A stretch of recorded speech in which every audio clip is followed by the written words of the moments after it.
में कालू अपनी माँ के साथ रहता था। कालू का सब्जी का ठेला था। कालू की कमाई अच्छी हो जाया करती थी। एक दिन कालू की माँ कालू से कहती है, अरे कालू, मैं सोच रही थी अब तेरी शादी कर दूँ। मेरी बूढ़ी हड्डियों में तो अब जान नहीं रही कि मैं घर का काम कर सकूँ। तू शादी कर ले ताकि घर में रौनक लग जाए। माँ ठीक है, जिसमें तेरी खुशी। कालू की माँ कालू के काफ़ी रिश्ते देखती है, मगर कालू को कोई भी पसंद नहीं करता और रिश्ते से इनकार कर देते हैं। इसी तरह कुछ दिन बीत जाते हैं। अरे बेटा, लगता है तेरे नसीब में शादी वाली खुशी नहीं है। माँ ऐसा क्यों बोल रही हो? कोई ना कोई रास्ता निकल आएगा। अगली सुबह कालू के सब्जी के ठेले पे लाड़ो चिड़िया आती है। वो सांवली थी लेकिन खुश शक्ल थी। 1 किलो टमाटर और बैंगन दे दो। हाँ हाँ, मैं दे देता हूँ। फिर कालू कौवा लाड़ो को सब्जी दे देता है।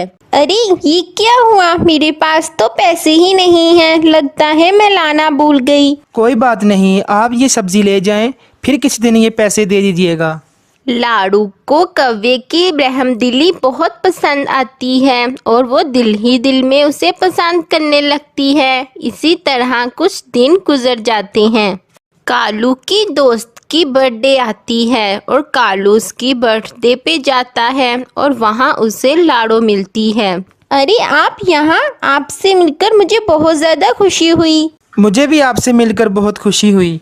फिर दोनों में काफ़ी बातें होती हैं और वो एक दूसरे को पसंद करने लगते हैं। फिर कालू अपनी माँ को बताता है, माँ मुझे एक लड़की पसंद आ गई है, हम उनके यहाँ रिश्ता लेने जाएंगे।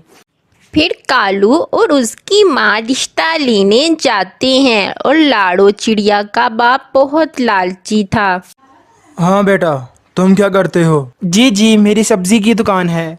हाँ वो तो सब ठीक है, लेकिन मैं अपनी बेटी लाड़ो को बहुत जहेज दूंगा, मगर तुम क्या दोगे? जी हमें कुछ नहीं चाहिए। मेरी एक शर्त है, तुम मेरी बेटी को कार में लेने आओगे, वो कार मेरी बेटी के नाम करोगे।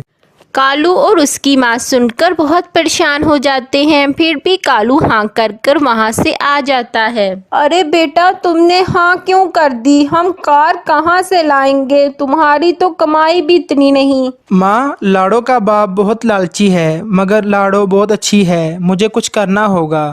जा बेटा, इस जेवर को बेच ले और कार ले आ। माँ ये क्या है? मैं ये नहीं रख सकता। ना ना बेटा, ये तो मुश्किल वक्त के लिए रखा था, अब जरूरत है तो इसको बेच ले। कालू जेवर बेचने जा रहा होता है कि चील पीछे से आकर उसका जेवर छीनकर भाग जाता है। कालू देखता ही रह जाता है, लेकिन कालू कौवा उसे पकड़ नहीं पाता। कालू कौवा जल्दी से घर वापस आ जाता है और सारी बात अपनी माँ को बताता है। उसकी माँ रोने लग जाती है।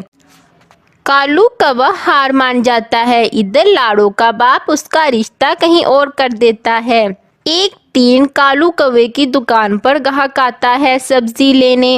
अरे कालू कौवा, मुझे लगता है मेरे पैसे गिर गए हैं, तुम मेरा प्राइस बॉन्ड रख लो, अभी तो मेरे पास पैसे नहीं हैं। फिर कालू कौवा प्राइस बॉन्ड रख लेता है और सब्जी दे देता है।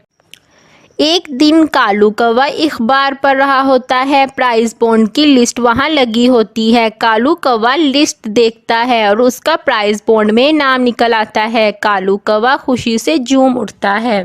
अरे माँ सुनती हो, हमारा प्राइस बॉन्ड निकल आया है, हम दोनों अमीर हो गए हैं। दोनों की खुशी की कोई इंतहा नहीं होती। फिर कालू कौवा 2 कार लेता है और लाड़ो के घर जाता है। अंकल, आज आपकी ख्वाहिश के मुताबिक एक नहीं बल्कि 2 कार लाया हूँ, एक आपके नाम एक लाड़ो के नाम। लाड़ो का बाप बहुत लालची था। वो 2 कार देखकर लाड़ो का रिश्ता कौवे को दे देता है। फिर कालू गाड़ी को सजाकर लाड़ो की बारात लेकर आता है। फिर दोनों की शादी हो जाती है और वो हंसी खुशी से रहने लग जाते हैं।